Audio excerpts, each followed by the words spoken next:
We're going to move on to the next motion, the next item of new business. Lest there be any doubt, I want to welcome all of our guests this evening that we are in political season. 6 weeks from tomorrow, there's going to be an election, and just about everyone on this dais is facing election. So let's just put the context out there. Point of order. On which, There's no motion excuse on the me, floor. Mr. Mason, would you like to present your motion? This has the voters interested. The motion before us seeks to have us, the BET, look into the matter in an open, transparent manner and offer the opportunity for the residents and all parties involved to hear the facts, understand the potential impacts to the workings of the BET. But what's before you has no political party, has nothing to do with that. It's just for this body, which we all know is one of the most highly revered body in this town, does the work of the town, is responsible for fiscal authority, keeping in mind on a, quote, store.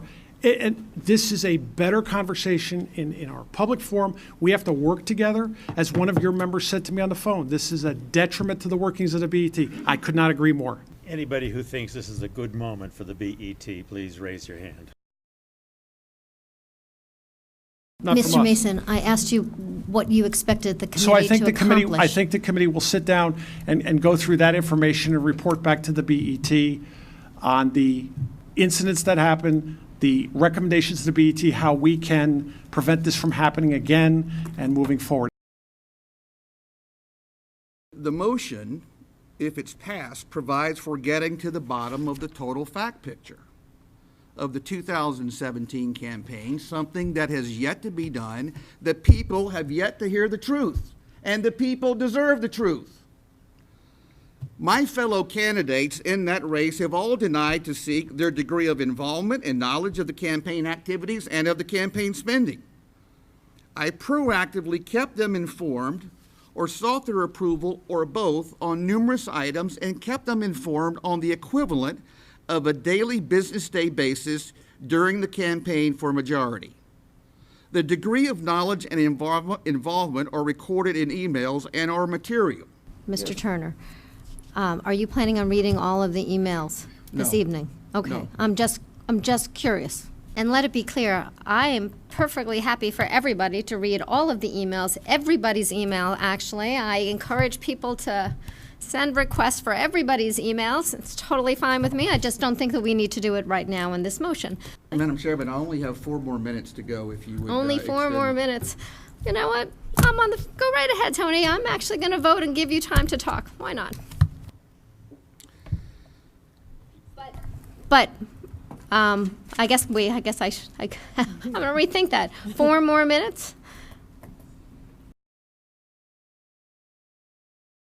It seems that rather getting to the bottom of the truth, either at the SEEC or in this body or both, some of us on this dais are choosing to sell others out to buy their political future. The real misleading is around those that are refusing to give the total facts to the people. There is vigorous degree of pushback on this motion, as has been evidenced tonight. A real fight is going on here like I have never seen. This is my 5th rodeo. If you are innocent, then act like it. Okay. So now what happens next?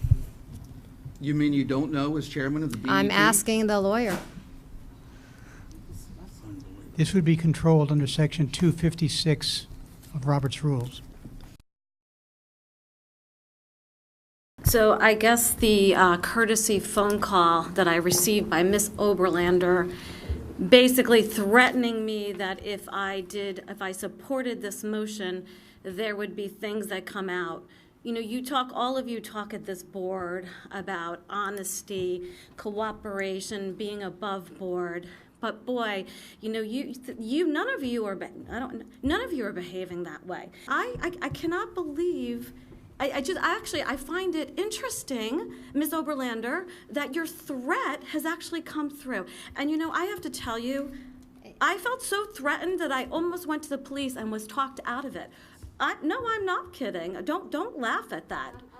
I'm not laughing at you. I'm listening to you with a smile on my face. I am just so flabbergasted that this could actually happen. And quite frankly, you want to seek the highest office in this town, and this is how you're behaving by threatening?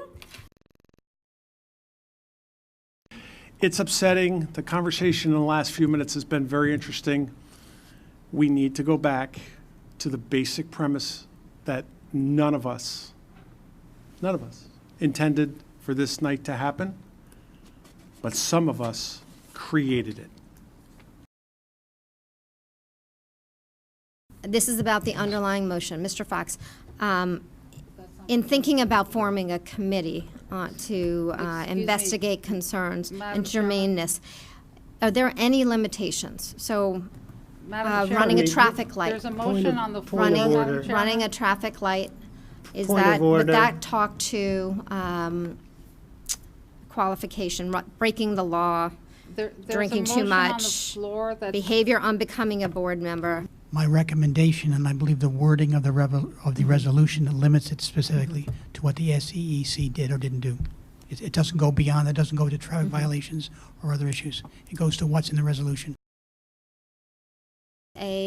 Happy to have had this conversation in the public so that we can all be very clear about what's going on. And I have received your motion, and I will be speaking with Mr. Fox about it further and will further advise the board.